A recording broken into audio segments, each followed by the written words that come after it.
bonjour à tous, donc on fait une petite vidéo aujourd'hui concernant le problème de vitre sur les Clio 3, la passager.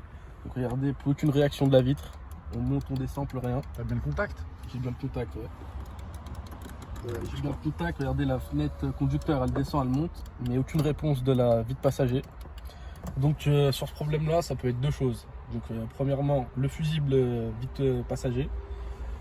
Donc ici tu l'as, hop, on ouvre ici, hop. C'est le 1, 2, 3, c'est le troisième en partant du bas sur votre droite, donc c'est le 25 ampères. Donc là on peut voir que le véhicule il a déjà été bidouillé, parce qu'en partant du bas, le troisième c'est censé être le fusible fenêtre conducteur en 25 ampères, moi j'ai un 20 ampères. Donc hop, on va le sortir, hop, et là hop, on peut voir le fusible qui a cramé. Donc on va remplacer par un neuf, donc on va mettre un 20 ampères, on va pas faire comme le Jackie qui nous a fait ça. Donc là on a une petite boîte de fusible neuf, on reprend un 25 ampères.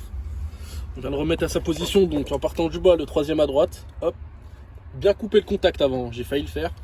Bien couper le contact, sinon le fusible il grille immédiatement. Donc, contact bien coupé, hop, on remet le fusible. On remet directement le fusible, hop, on appuie bien. On remet le contact. Vas-y, essaye. Ah bah voilà. Voir mon bouton s'il marche. Voilà. Emballer, c'est peser. Donc là on est sur la deuxième partie de la vidéo.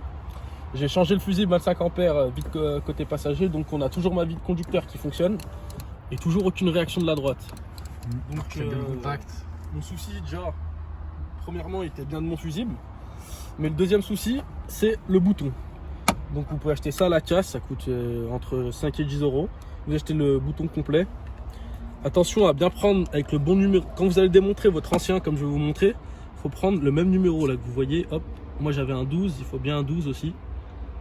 Si vous prenez un autre chiffre, ça peut être 6, 7, 8 ou 9, ça fonctionnera pas, ça va cramer directement au fusible. Donc je vais vous montrer comment on démonte. On prend un tournevis plat, hop, on se met en dessous. C'est simplement des clips. Hop, on y déclipse. Avant de débrancher, il faut bien couper le contact.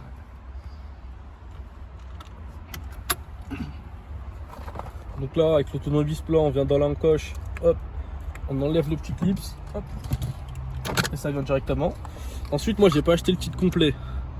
J'ai acheté juste le bouton, donc vous avez 4 clips toujours, donc 2 ici, vous les enlevez, 2 ici aussi. Hop, donc l'ancien bouton il sort.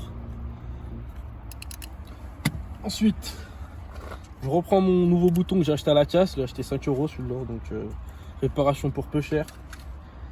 Je le remboîte tout simplement. Contact toujours bien éteint, surtout pas le rebrancher. Je reprends ma cosse, je la remets. Hop, je remboîte mes clips. Tu veux qu'on essaye avec le contact là? Hop, voilà, là on peut mettre le... Donc là, vas-y, remets le contact. Ah c'est bon, j'ai mis. Ok, donc là, ce qu'on peut voir, regardez, hop, c'est bon. La vitre refonctionne à merveille. Tester celui-là. Essaye là-bas aussi. Ok, impeccable.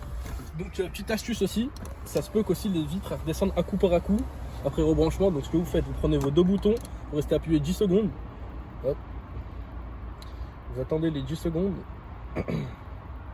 Et là, en fonction des options que vous avez sur votre véhicule, vous avez les fenêtres qui descendent automatiquement ou pas. Donc regardez, moi je l'ai que côté conducteur, hop, j'appuie un coup, hop, elle descend automatiquement.